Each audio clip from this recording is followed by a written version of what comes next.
Hi, I'm Doug here at Global West, and today we're going to do a subframe installation on a 79 Trans Am. Now I happen to have a set of subframe connectors. The part number is a 902. Now 902 fits 74 through 81 Camaros and Firebirds. If you notice, we have the body mount bushings here, which come in the kit. This is the forward portion of the subframe. This is the section in the back here, which gets welded to the frame. When you're installing subframe connectors, you want to have the vehicle on all fours. You don't want it jacked up. Because this is a welded unit and this is a very strong subframe connector, if you have that car jacked up in any strange way to where it's deflecting, you might have a problem with the doors not opening and closing properly. We strongly recommend that you have a drive-on lift to where you can get underneath the car so all the load is properly placed, and then install your subframe connector. So let's go in the back and we'll show you how to do it. We have the Trans Am up on a 4-post lift. There's a driver's side and there's a passenger side, and we actually stamp them P's and D's. And this here is going to sit on top of your cross member right here and expand all the way back and tie on to this area right here. So the first thing we're going to do is we're going to take the stock body mount bushing out of the back. In our kit, you're going to receive 2 body mounts. They're a solid interlock bushing, which we manufacture. And of course, you're also going to get hardware with that. And these body mounts in the back here are going to be replaced. Now you're going to a solid mount in reference to the subframe because it's going to be welded in the back. You don't want to mount a subframe in rubber because that's flexing and moving. You want to go solid mount. That's how you're going to get the best benefit of the subframe connector. Now when you're taking the body mount, you have to take both body mount bolts out on the subframe on both sides. You can't just do one side and pry the subframe down. That's not going to work. You have to take both.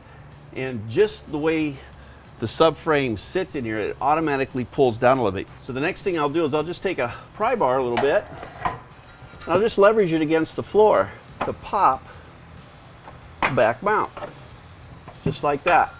And the next thing we want to do is we're going to put the replacement body mount in, and then we're going to go ahead with the subframe.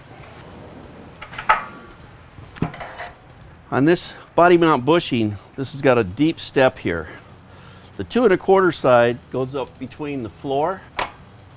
The subframe connector is going to slide in between here, and this is going to sandwich the subframe connector to the subframe, the factory subframe. There's a slot here that's designed to go right around the body mount. See how nice that slides up in there? You want this to be as tight as possible along the frame rail. You don't want this thing hanging down like this. This is designed to go up nice and tight. You slide it forward. This pops up around your frame rail in the back. And you see how nice and tight this is right here? That's what you're looking for.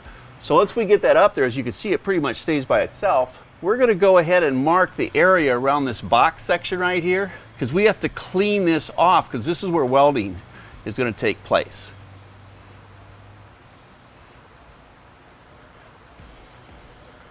Now in the welding process, there's going to be a little air gap right here. You're not going to weld all the way under there. You're going to let it bring it down to the corner, and that's it. But we just want to leave that open right there so that any water can possibly drain. So now you can see where we're going to have to clean the frame for welding.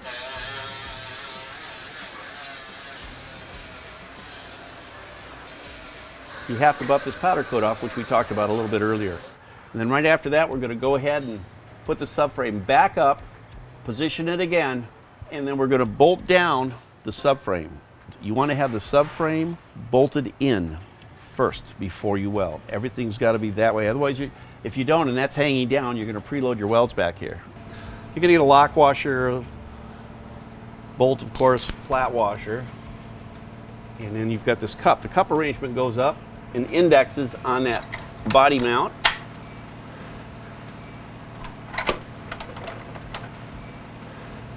And we're going to go ahead and put the other side on as well.